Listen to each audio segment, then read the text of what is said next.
शङ्कराचार्यकृत श्रीगणेशपञ्चरत्नम्।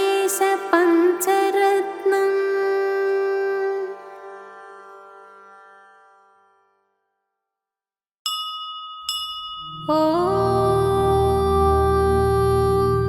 श्रीगणेशकवचम्।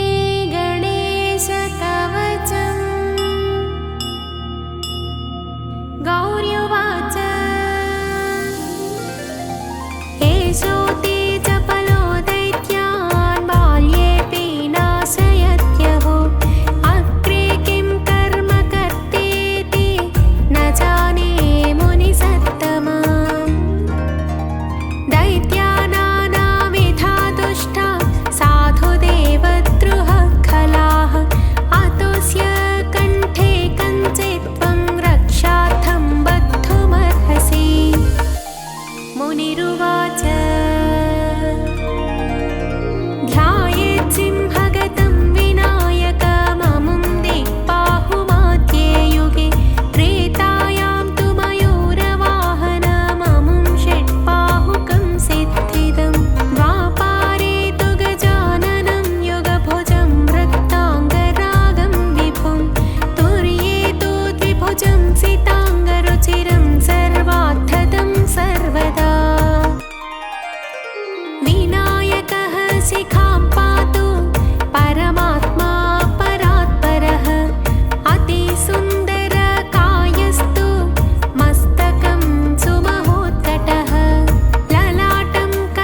विघ्ननायकं गणपतिराजम् आदिपूज्यमु अक्षररूपं विद्यावरदं विष्णुस्वरूपं सद्यो जातुनि साक्षात् पुत्रं चतुर्भुजमुला चक्कनि रूपं चन्द्रकళలతో प्रकाशमान्यं गजमुखरूपं गणाधिपत्यं मूषिकवाहनमूलाधारम्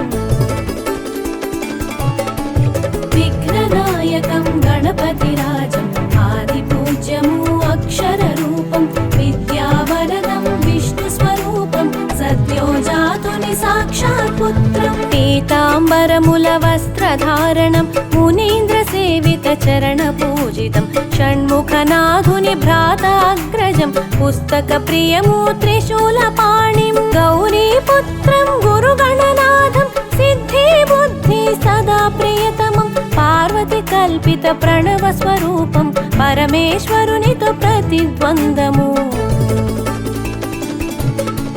विघ्ननायकं गणपतिराजम् आदिपूज्यमु अक्षररूपं विद्यावरदं विष्णुस्वरूपं सद्यो जातुनि साक्षात् पुत्रं मङ्गलरूपं महागणेशं शिवप्रसन्नं गजमुखरूपं गणनायकमु ज्ञानदायकं प्रथमपूजितमु प्रियभगवन्तं मातापितरुल चरणस्पर्शनं विधातमेच्चिन विश्वदर्शनं प्रथमपूज्युनिग प्रतिष्ठापनं सर्वप्रकृतिकी साक्षिस्वरूपम् विघ्ननायकं गणपतिराजम् आदिपूज्यमु अक्षररूपं विद्यावरदं विष्णुस्वरूपं सद्यो जातुनि साक्षात् पुत्रं मतिहीनुలకు మందమతులకు అందని తత్వము అక్షయ రూపం సుందర జగతికి సుమన స్వరం సుధార సమయము సూక్ష్మ జ్ఞానము హేరంబము శ్రీ క్షిప్ర గణపతిం దూర్వాదళముల సదా పూజితం సిద్ధి బుద్ధితో శుభ కళ్యాణం భీమ స్వరూపం మహాకాయము విఘ్ననాయకం గణపతిరాజం आदिपूज्यमु अक्षररूपं विद्यावरदं विष्णुस्वरूपं सद्यो जातुनि साक्षात् पुत्रं सिन्धूररम्यवर्णाकारं सुमुखश्रीमुखं एकदन्तमु हालचन्द्रमु श्रीगणेश्वरं नागपाशमु उदरबन्धनं सर्वगणामाधिपत्यमु सर्वविघ्नमुलु सदाहरणमु చవితికి మాన్యము నొసగిన దైవం సర్వ విద్యలకు సద్గురు వరదం విఘ్ననాయకం గణపతిరాజం ఆదిపూజ్యము అక్షరరూపం విద్యావరదం విష్ణుస్వరూపం సద్యో జాతుని సాక్షాత్ పుత్రం అభవ విభవము అగ్రపూజ్యము రూపశ్రేష్టము కార్యశ్రేష్టము ఉద్దండ రూపం ఉచ్చిష్టోచ్చిష్టము సదానందము సంకటహరము సచ్చిదానందం నిర్గుణ రూపం క్షిప్ర గణపతిం వర విఘ్నేశం లోకోద్ధారం గురుస్వరూపము లోక పూజితం లావణ్య రూపం విఘ్ననాయకం గణపతిరాజం ఆదిపూజ్యము అక్షరరూపం విద్యావరదం విష్ణుస్వరూపం సద్యో జాతుని సాక్షాత్ పుత్రం పార్వతీపుత్రం ప్రసన్నవరదం కళ్యాణవరదం కామితఫలదం భవానిపుత్రం భక్తవత్సలం భువనపాలనం బృహత్స్వరూపం త్రికంఠతనయం సగుణ నిర్గుణం బ్రహ్మణ్యరూపం భువనపాలనం దిశాచపతిం దీప్తభూషణం పాతకహరణం బ్రహ్మస్వరూపం విఘ్ననాయకం గణపతిరాజం ఆదిపూజ్యము అక్షరరూపం విద్యావరదం విష్ణుస్వరూపం సద్యో జాతుని సాక్షాత్ పుత్రం పశుపతిపుత్రం తత్వపంచకం వినోదభరితం విశ్వసాక్షిణం గిరిజాపుత్రం గణపతినాథం నవార్ణవేదం నిత్యపూజితం మూలాధారము మూషికధ్వజం శూర్పకర్ణకం రక్తవాసనం జగత్కారణం జగత్పాలకం ప్రకృతి స్వరూపం ప్రణవనాయకం విఘ్ననాయకం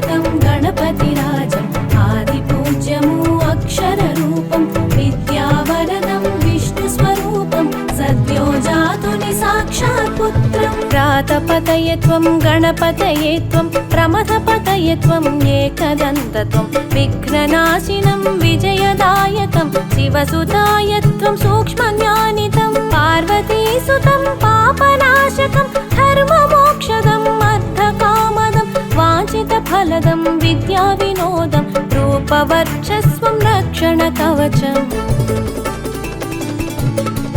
विघ्ननायकं गणपतिराजम् आदिपूज्यमु अक्षररूपं विद्यावरदं विष्णुस्वरूपं सद्यो जातुनि साक्षात् पुत्रम् सुवर्णवर्णं सुज्ञानवरदं भास्कररूपं भुवनविलासं षडक्षरात्मं षण्मुखाग्रजं मूलाधारं मुनिगणपूज्यं मनोज्ञरूपं महदेवपुत्रं वेदान्तवेद्यं जगतामधीशं देवादिवन्द्यं द्विजवृन्दसेव्यं लोकैकवन्द्यं लावण्यरूपम्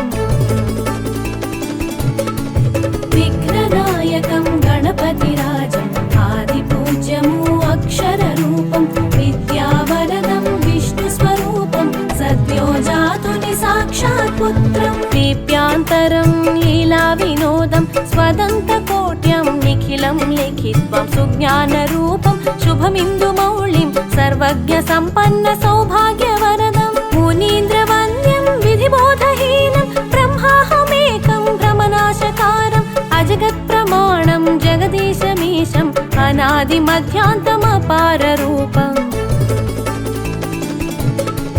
विघ्ननायकं गणपतिराजम् आदिपूज्यमु अक्षररूपं विद्यावरदं विष्णुस्वरूपं सद्यो जातुनि साक्षात् पुत्रम् गुणैर्विहीनं परमार्थभूतं जगत्प्रमाणं जगदीशमीशं तथापि सर्वं प्रभुदेहसंस्थं गजाननं भक्तियुतां भजाम्यम् अकामिकानां भवबन्धहारं सकामिकानाम् इह सौख्यदन्तं सुरेन्द्रसेव्यं सदा सुपूज्यं समाम्बभावेन विराजयन्ता विघ्ननायकं गणपतिराजम् आदिपूज्यमु अक्षररूपं विद्यावरदं विष्णुस्वरूपं सद्यो जातुनि साक्षात् पुत्रम् महोदरं देवमनादिनाथम् अकालकालम् अक्षरस्वरूपं मूषिकवाहनमुक्तिदायकं मृदुपदलास्यं गणाधिपत्यं रविस्वरूपं रक्षप्रदायं हरिस्वरूपम् अक्षयवरदं शिवस्वरूपं सदा वसन्तं गौरीस्वरूपं गुणगणार्णवम् विघ्ननायकं गणपतिराजम् आदिपूज्यमु अक्षररूपं विद्यावरदं विष्णुस्वरूपं सद्यो जातुनि साक्षात् पुत्रम् गौरीप्रियतमगाङ्गेयसहजं नन्दिपूजितं निखिलनायकं चिदात्मरूपं चिन्मयनाथं महागणाधिपमङ्गलवरदम् अपूर्वमनन्ताक्षयरूपं महोदरं भवगणाधिनाथं श्रीवक्रतुण्डं व्याघ्रधरम् एकदन्तमुनयलुकवाहनम् विघ्ननायकं गणपतिराजम् आदिपूज्यमु अक्षररूपं विद्यावरदं विष्णुस्वरूपं सद्यो जातुनि साक्षात् पुत्रम् गजाननं घनविज्ञेयं लोभासुरं प्रहर्तानाम विकटो नामं विश्वविख्यातं कामासुरं प्रदाहकं त्वं धूम्रवर्णकम् अवतारपुरुषम् अभिमानासुरान्तकान्तकं श्रुतिलेखनमुन शिव शिवात्मकं गणेशांशं विघ्नविनायकम् विघ्ननायकं गणपतिराजम् आदिपूज्यमु अक्षररूपं विद्यावरदं विष्णुस्वरूपं सद्यो जातुनि साक्षात् पुत्रम् सङ्कटनाशन शत्रुभयहरं शङ्काविदूरसुगम्यवरदं पङ्केलेनी विश्वसुन्दरं लङ्कासेवितलावण्यरूपं मायाभेदमयं महान्तं दयासमुद्रं दाक्षिण्यरूपं कायाकल्पकष्टनिवारणम् आयुर्वरदम् अमृतहस्तम्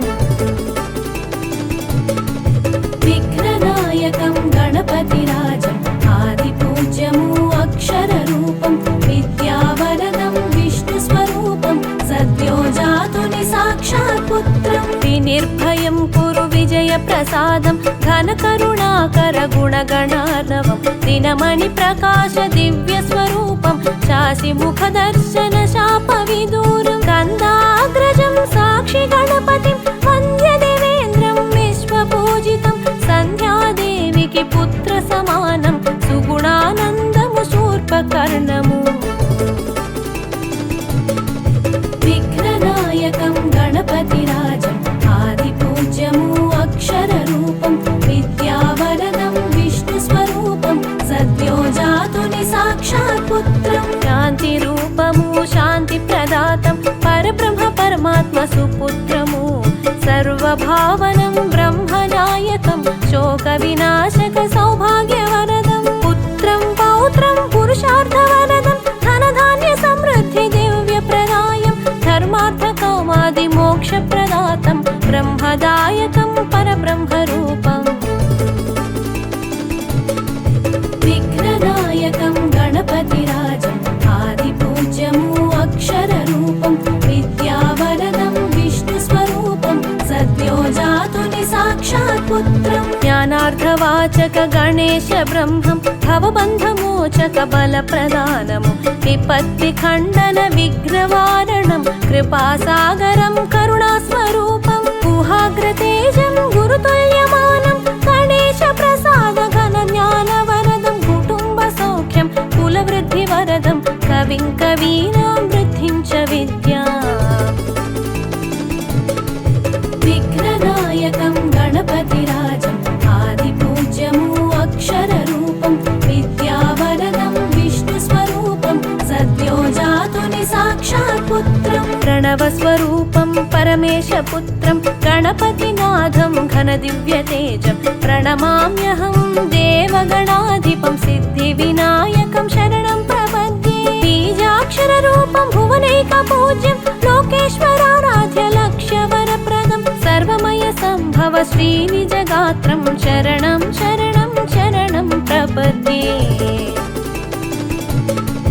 विघ्ननायकं गणपतिराजम् आदिपूज्यमु अक्षररूपं विद्यावरदं विष्णुस्वरूपं सद्यो जातुनि साक्षात् पुत्रम्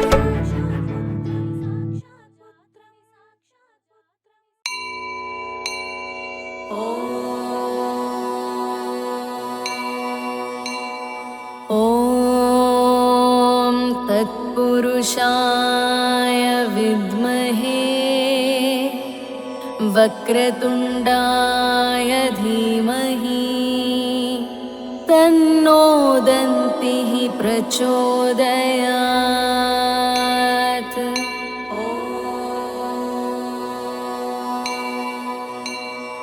ॐ तत्पुरुषाय विद्महे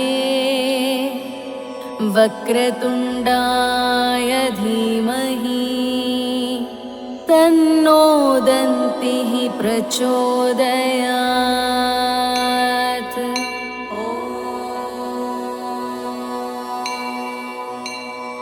ॐ तत्पुरुषाय विद्महे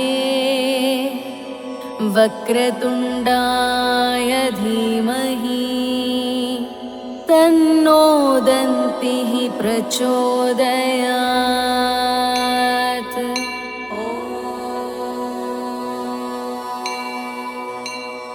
ॐ तत्पुरुषाय विद्महे वक्रतुण्डाय धीमहि तन्नो दन्तिः प्रचोदयात्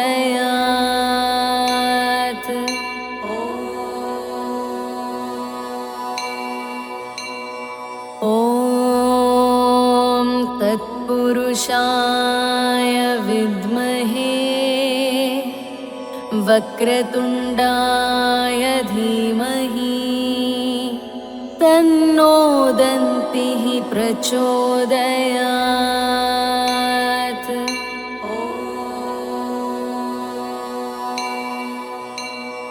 ॐ तत्पुरुषाय विद्महे वक्रतुण्डाय धीमहि तन्नो दन्तिः प्रचोदयात्।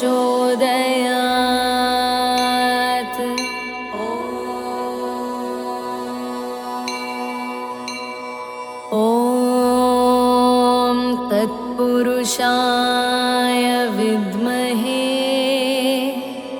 वक्रतुण्डाय धीमहि तन्नो दन्तिः प्रचोदयात्।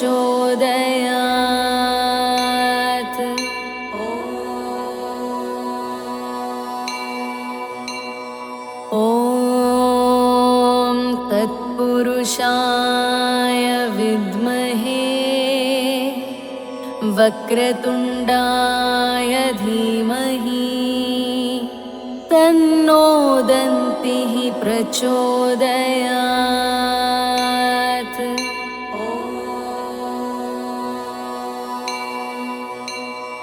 ॐ तत्पुरुषाय विद्महे वक्रतुण्डाय धीमहि तन्नो दन्तिः प्रचोदयात्।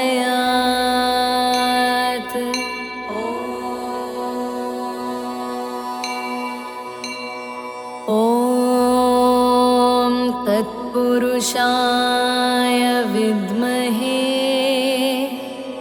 वक्रतुण्डाय धीमहि तन्नो दन्तिः प्रचोदयात्।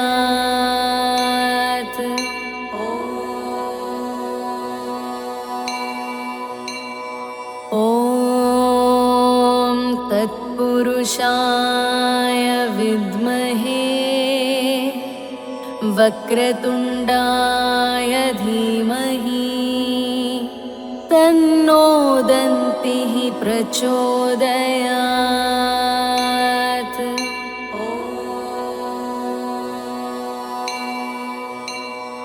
ॐ तत्पुरुषाय विद्महे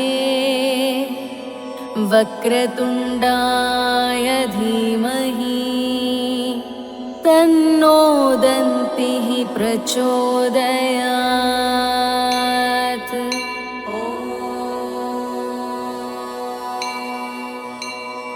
ॐ तत्पुरुषाय विद्महे वक्रतुण्डाय धीमहि तन्नो दन्तिः प्रचोदयात्।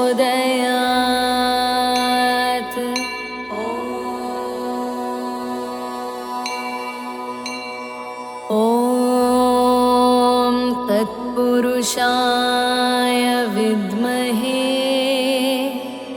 वक्रतुण्डाय धीमहि तन्नो दन्तिः प्रचोदयात्।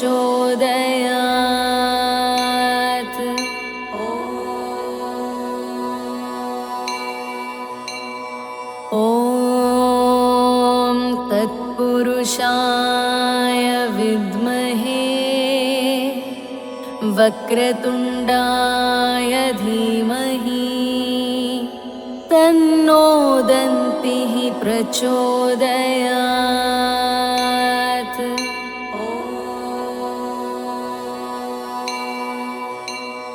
ॐ तत्पुरुषाय विद्महे वक्रतुण्डाय धीमहि तन्नो दन्तिः प्रचोदयात्।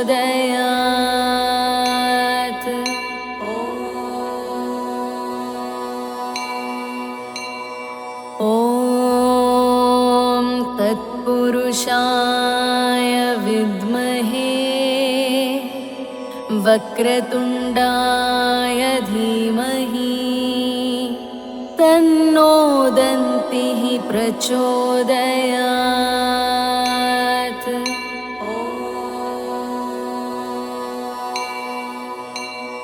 ॐ तत्पुरुषाय विद्महे वक्रतुण्डाय धीमहि तन्नो दन्तिः प्रचोदयात्।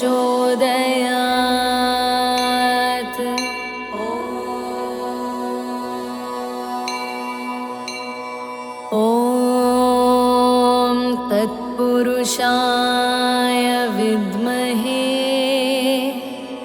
वक्रतुण्डाय धीमहि तन्नो दन्तिः प्रचोदयात्।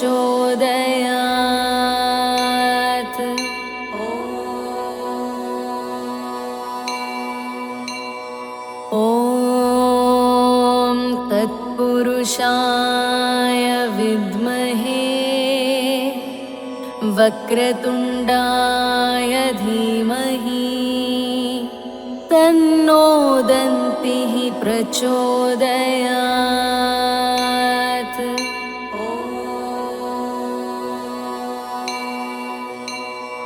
ॐ तत्पुरुषाय विद्महे वक्रतुण्डाय धीमहि तन्नो दन्तिः प्रचोदयात्।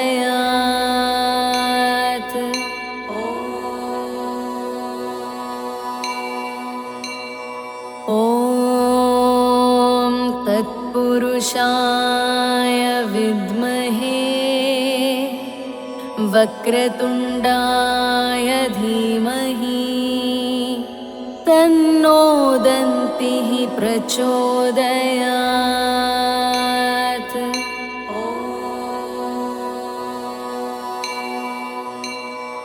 ॐ तत्पुरुषाय विद्महे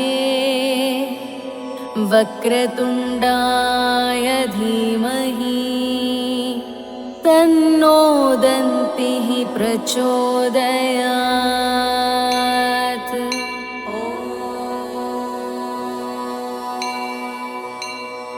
ॐ तत्पुरुषाय विद्महे वक्रतुण्डाय धीमहि तन्नो दन्तिः प्रचोदयात्।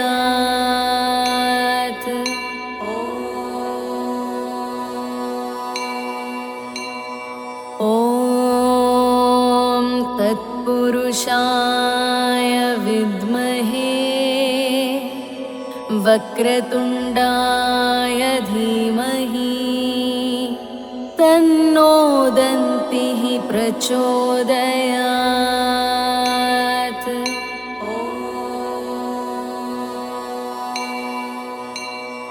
ॐ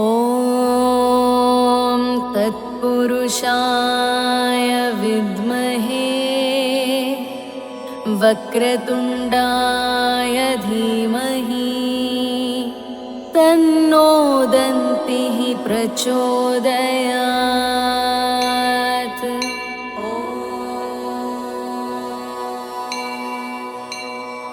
ॐ तत्पुरुषाय विद्महे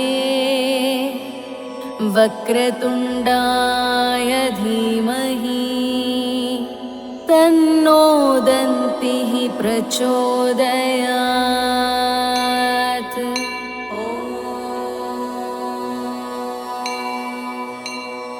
ॐ तत्पुरुषाय विद्महे वक्रतुण्डाय धीमहि तन्नो दन्तिः प्रचोदयात्।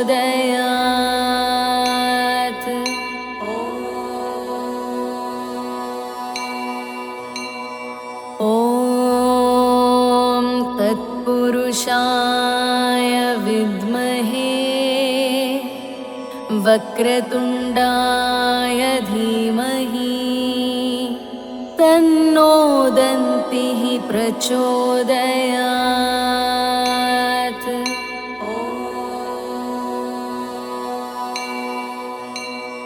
ॐ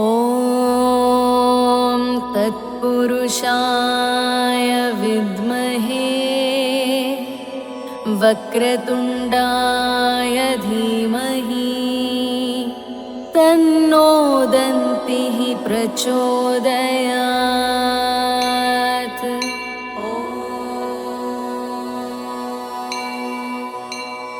ॐ तत्पुरुषाय विद्महे वक्रतुण्डाय धीमहि तन्नो दन्तिः प्रचोदयात्।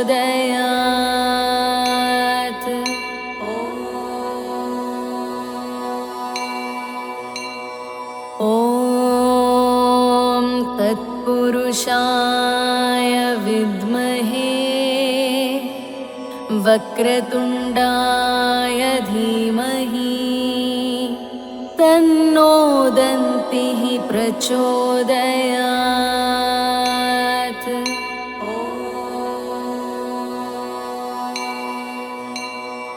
ॐ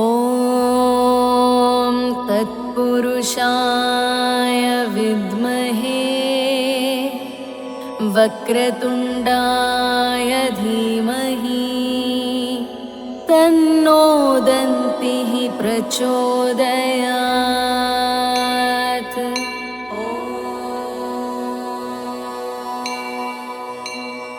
ॐ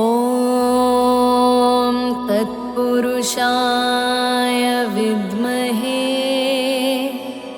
वक्रतुण्डाय धीमहि तन्नो दन्तिः प्रचोदयात्।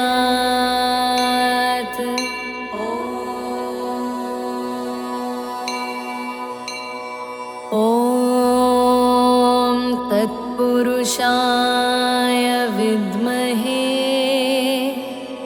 वक्रतुण्डाय धीमहि तन्नो दन्तिः प्रचोदयात्।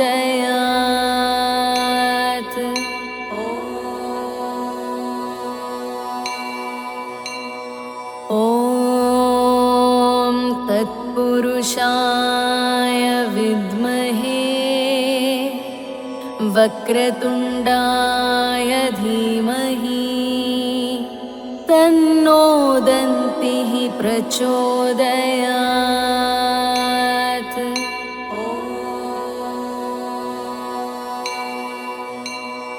ॐ तत्पुरुषाय विद्महे वक्रतुण्डाय धीमहि तन्नो दन्तिः प्रचोदयात्।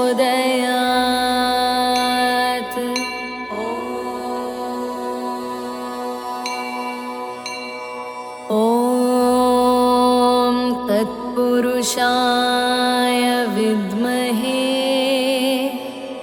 वक्रतुण्डाय धीमहि तन्नो दन्तिः प्रचोदयात्।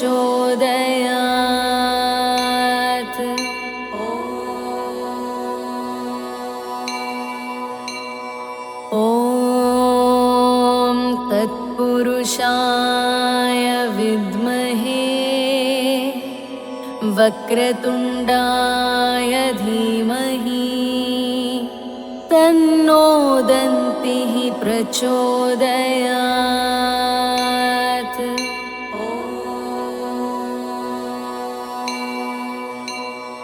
ॐ तत्पुरुषाय विद्महे वक्रतुण्डाय धीमहि तन्नो दन्तिः प्रचोदयात्।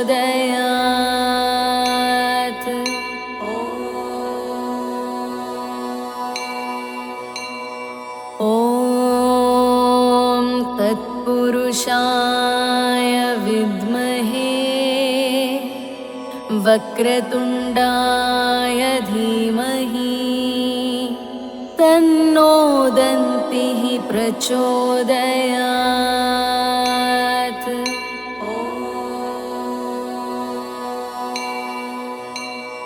ॐ तत्पुरुषाय विद्महे वक्रतुण्डाय धीमहि तन्नो दन्तिः प्रचोदयात्।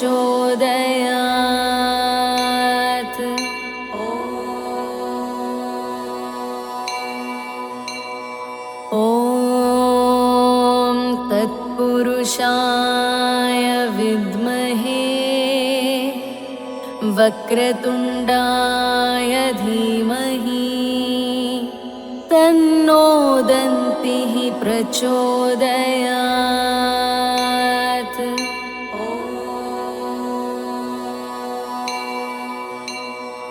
ॐ तत्पुरुषाय विद्महे वक्रतुण्डाय धीमहि तन्नो दन्तिः प्रचोदयात्।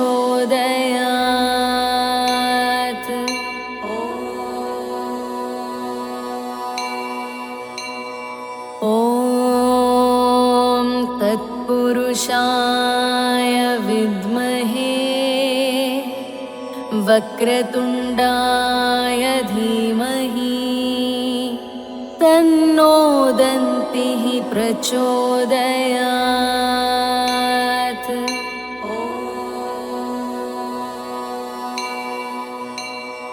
ॐ तत्पुरुषाय विद्महे वक्रतुण्डाय धीमहि तन्नो दन्तिः प्रचोदयात्।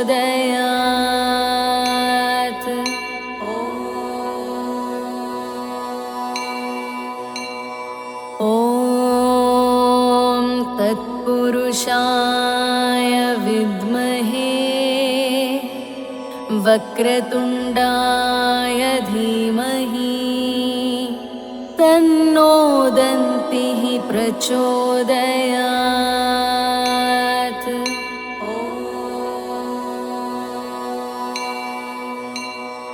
ॐ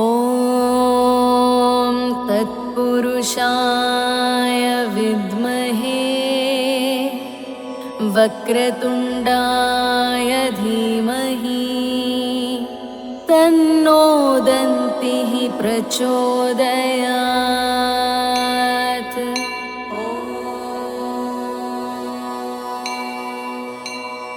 ॐ तत्पुरुषाय विद्महे वक्रतुण्डाय धीमहि तन्नो दन्तिः प्रचोदयात्।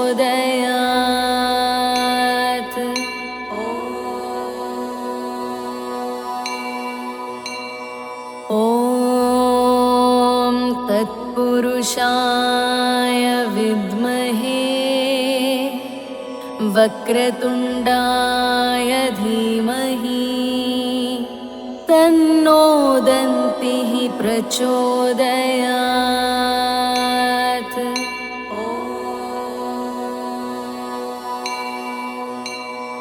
ॐ तत्पुरुषाय विद्महे वक्रतुण्डाय धीमहि तन्नो दन्तिः प्रचोदयात्।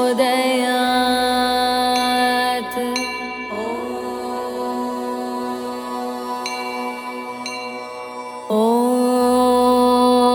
तत्पुरुषाय विद्महे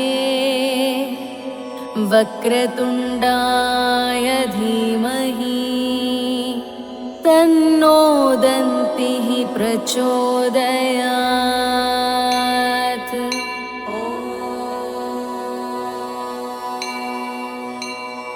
ॐ तत्पुरुषाय विद्महे वक्रतुण्डाय धीमहि तन्नो दन्तिः प्रचोदयात्।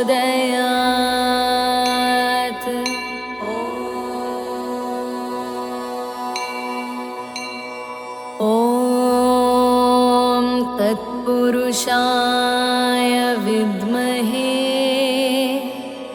वक्रतुण्डाय धीमहि तन्नो दन्तिः प्रचोदयात्।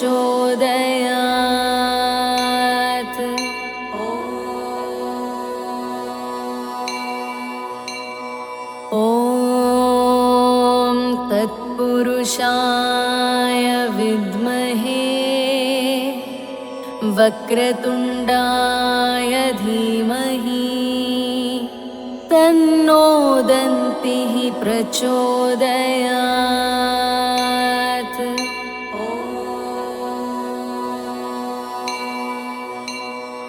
ॐ तत्पुरुषाय विद्महे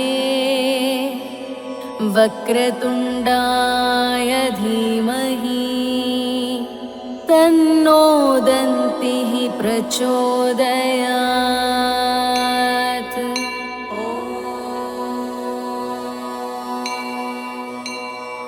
ॐ तत्पुरुषाय विद्महे वक्रतुण्डाय धीमहि तन्नो दन्तिः प्रचोदयात्।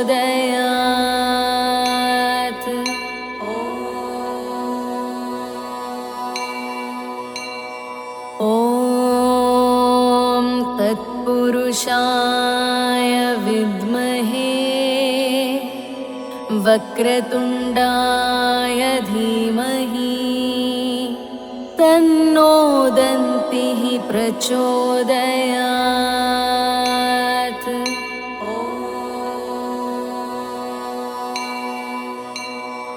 ॐ तत्पुरुषाय विद्महे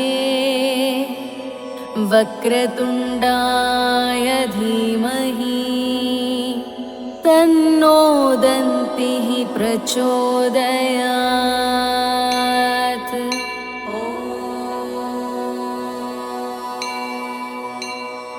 ॐ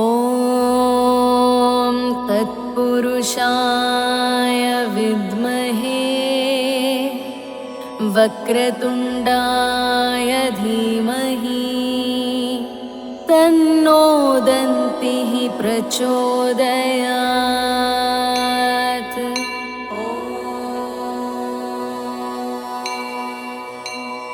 ॐ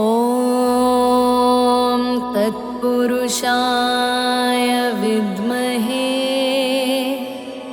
वक्रतुण्डाय धीमहि तन्नो दन्तिः प्रचोदयात्।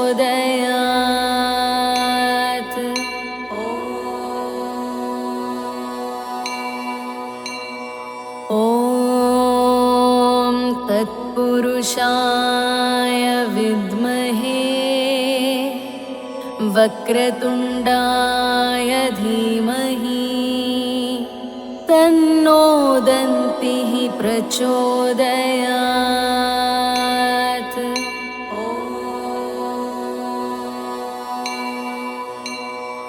ॐ तत्पुरुषाय विद्महे वक्रतुण्डाय धीमहि तन्नो दन्तिः प्रचोदयात्।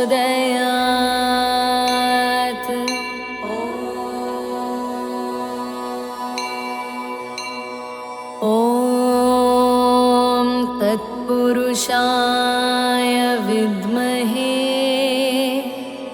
वक्रतुण्डाय धीमहि तन्नो दन्तिः प्रचोदयात्।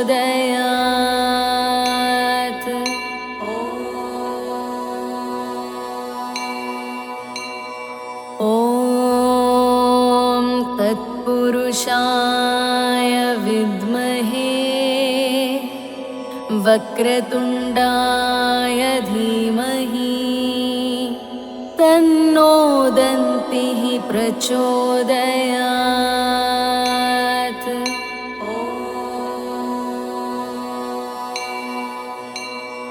ॐ तत्पुरुषाय विद्महे वक्रतुण्डाय धीमहि तन्नो दन्तिः प्रचोदयात्।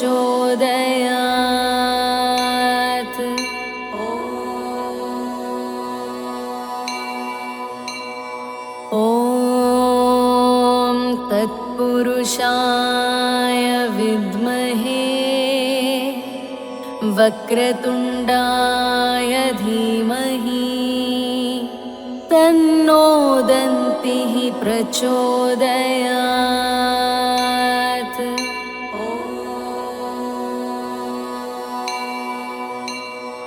ॐ तत्पुरुषाय विद्महे वक्रतुण्डाय धीमहि तन्नो दन्तिः प्रचोदयात्।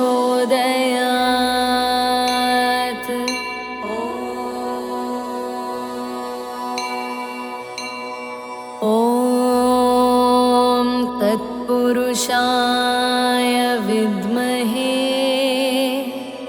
वक्रतुण्डाय धीमहि तन्नो दन्तिः प्रचोदयात्।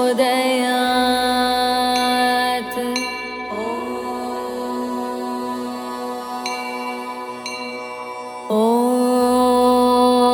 तत्पुरुषाय विद्महे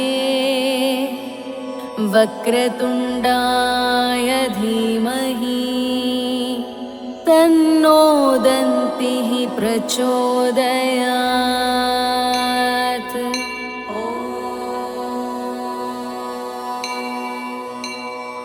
ॐ तत्पुरुषाय विद्महे वक्रतुण्डाय धीमहि तन्नो दन्तिः प्रचोदयात्।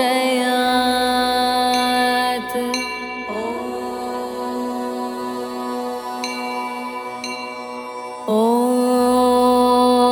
तत्पुरुषाय विद्महे वक्रतुण्डाय धीमहि तन्नो दन्तिः प्रचोदयात्।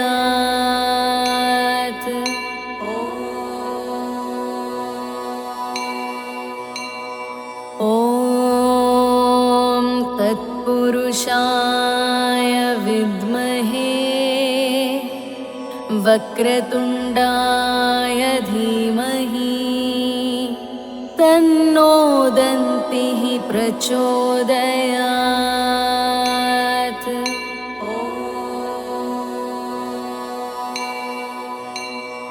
ॐ तत्पुरुषाय विद्महे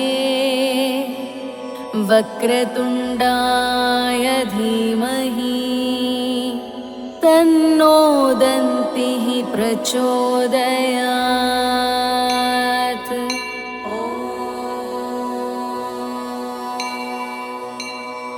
ॐ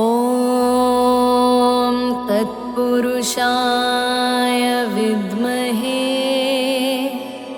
वक्रतुण्डाय धीमहि तन्नो दन्तिः प्रचोदयात्।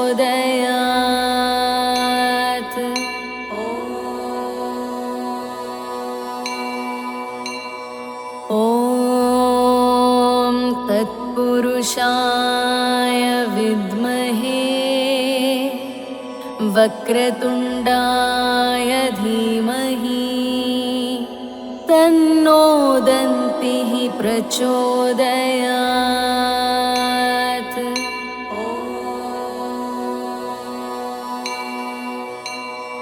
ॐ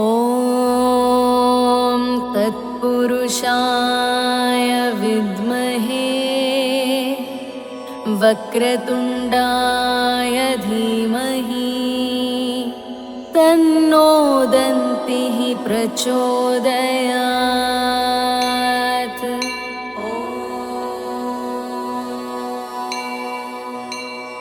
ॐ तत्पुरुषाय विद्महे वक्रतुण्डाय धीमहि तन्नो दन्तिः प्रचोदयात्।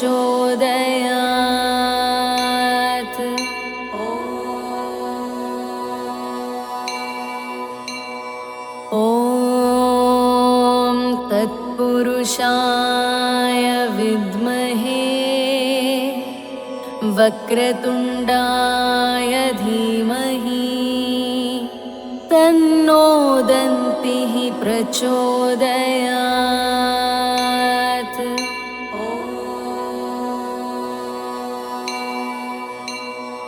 ॐ तत्पुरुषाय विद्महे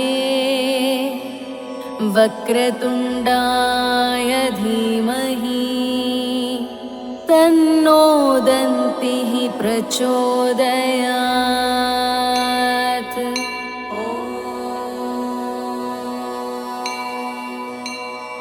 ॐ तत्पुरुषाय विद्महे वक्रतुण्डाय धीमहि तन्नो दन्तिः प्रचोदयात्।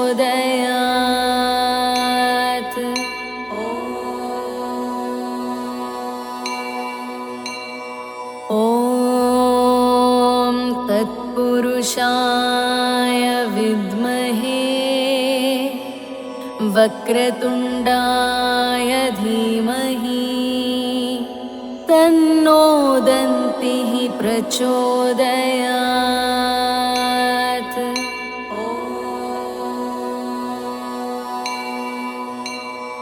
ॐ तत्पुरुषाय विद्महे वक्रतुण्डाय धीमहि तन्नो दन्तिः प्रचोदयात्।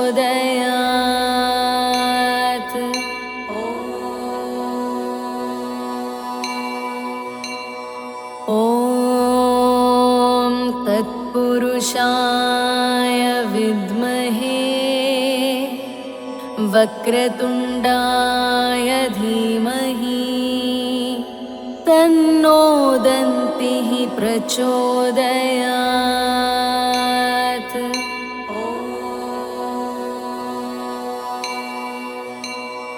ॐ तत्पुरुषाय विद्महे वक्रतुण्डाय धीमहि तन्नो दन्तिः प्रचोदयात्।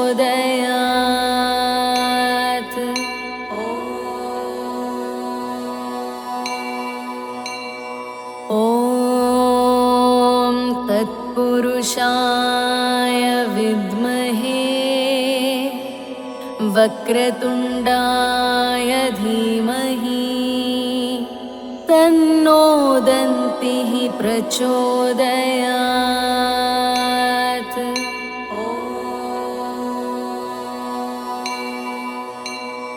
ॐ तत्पुरुषाय विद्महे वक्रतुण्डाय धीमहि तन्नो दन्तिः प्रचोदयात्।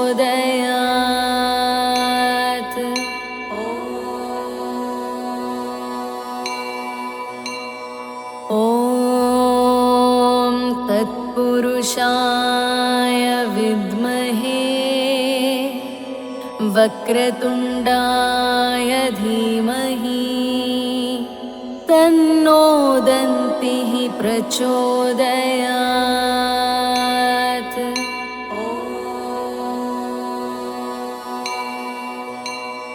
ॐ तत्पुरुषाय विद्महे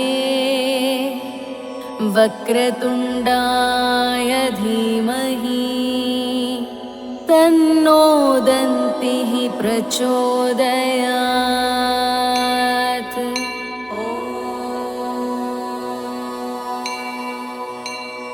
ॐ तत्पुरुषाय विद्महे वक्रतुण्डाय धीमहि तन्नो दन्तिः प्रचोदयात्।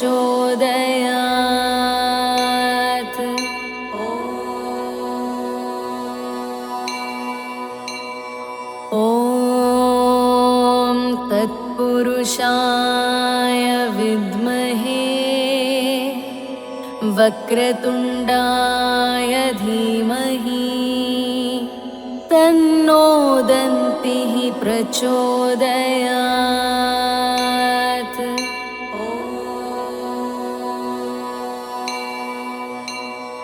ॐ तत्पुरुषाय विद्महे वक्रतुण्डाय धीमहि तन्नो दन्तिः प्रचोदयात्।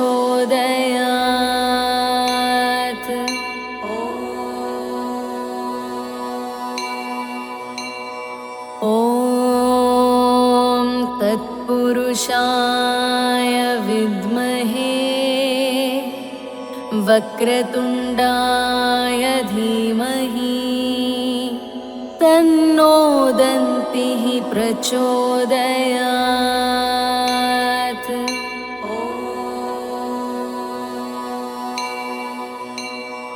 ॐ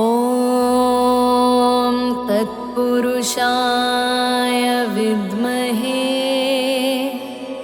वक्रतुण्डाय धीमहि तन्नो दन्तिः प्रचोदयात्।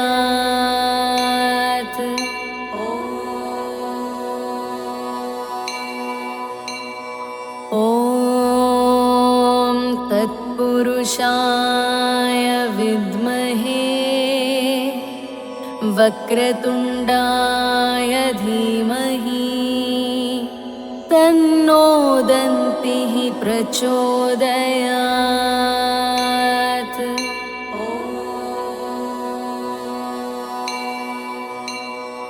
ॐ तत्पुरुषाय विद्महे वक्रतुण्डाय धीमहि तन्नो दन्तिः प्रचोदयात्।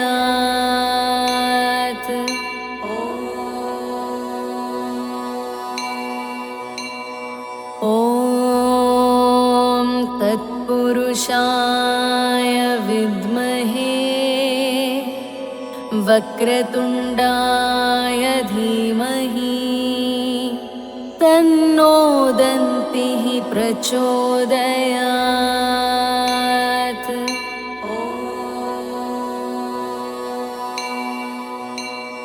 ॐ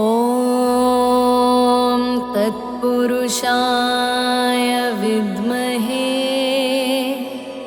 वक्रतुण्डाय धीमहि तन्नो दन्तिः प्रचोदयात्।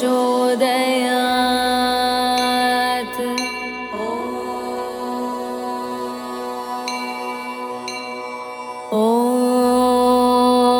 तत्पुरुषाय विद्महे वक्रतुण्डाय धीमहि तन्नो दन्तिः प्रचोदयात्।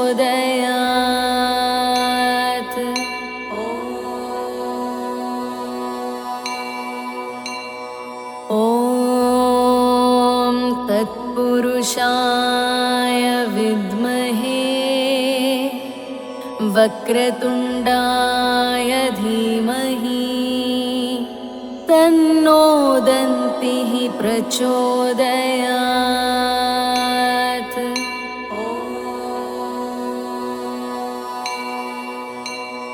ॐ तत्पुरुषाय विद्महे वक्रतुण्डाय धीमहि तन्नो दन्तिः प्रचोदयात्।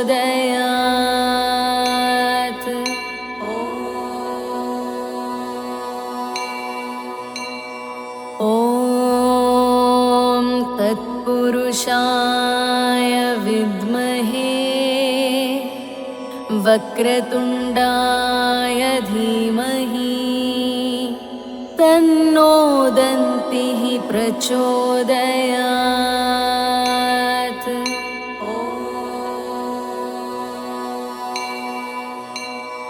ॐ तत्पुरुषाय विद्महे वक्रतुण्डाय धीमहि तन्नो दन्तिः प्रचोदयात्।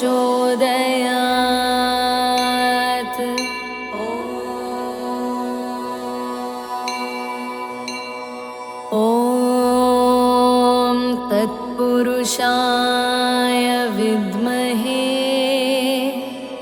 वक्रतुण्डाय धीमहि तन्नो दन्तिः प्रचोदयात्।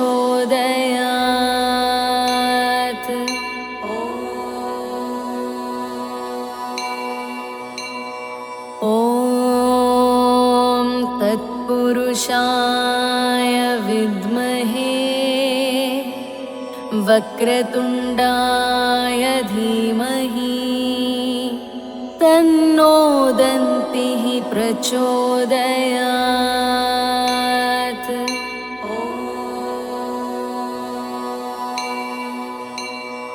ॐ तत्पुरुषाय विद्महे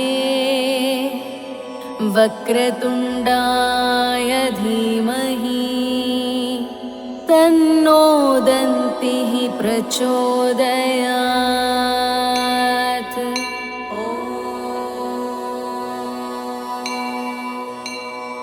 ॐ तत्पुरुषाय विद्महे वक्रतुण्डाय धीमहि तन्नो दन्तिः प्रचोदयात्।